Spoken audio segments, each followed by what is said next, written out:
In his analysis, Lanier invokes the principles of operant conditioning pioneered by behaviorists such as B.F. Skinner.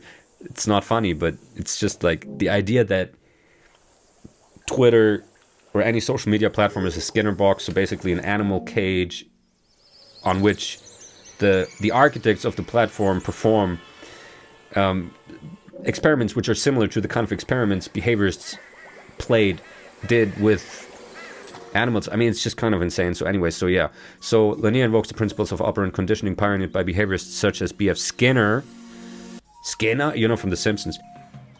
And now, Principal Skinner will tell us where we'll be going on this year's field trip. Thank you, Edna, everyone.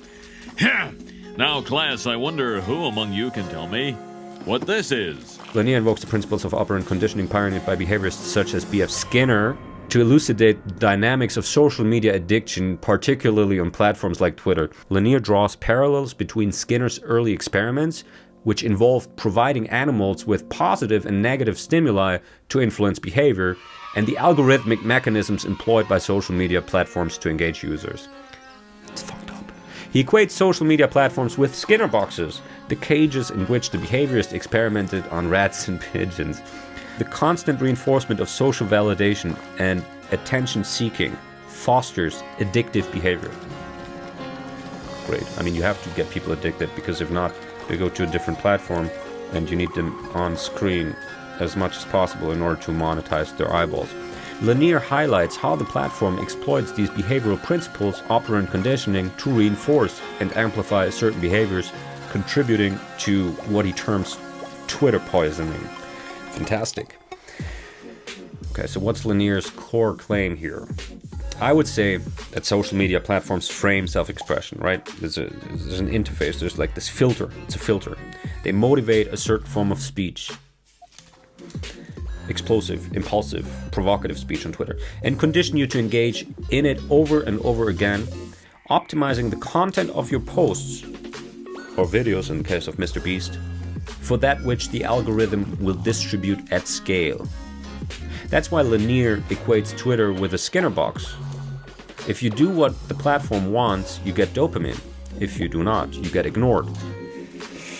I'm stuck in one of these cages right now. However, I prefer to think of it as the matrix. True, I think of YouTube as a matrix, where you can create virtual identities of yourself, or a virtual identity of yourself, which can become detached from who you really are and becomes more attached to the algorithm or the particular audience you enter into a feedback loop with, right? Kind of like Hitler. Any poet, actually. The YouTube Matrix motivated the emergence of Mr. Beast as its attention king. The comic book and sci-fi Matrix shaped Elon Musk and how his self has since been captured by the structure of the Twitter Matrix. You know, like these social media platforms, like if Elon really wanted to ever, if he got excited about following Christ or whatever, get rid of all the likes and tweet the numbers. Just get rid of all the views and all that. And then let people do everything else, but you can't see the number. So you don't see how many people retweeted it or replied or liked, so that you just have to deal with the content as it is. Most of this social media contagion is about mediating your value based on how many people in the crowd have affirmed you in a visible way, right? If Christ was on Twitter, he'd have 12 followers and nobody would be watching him, right? That's the point. You see what I mean?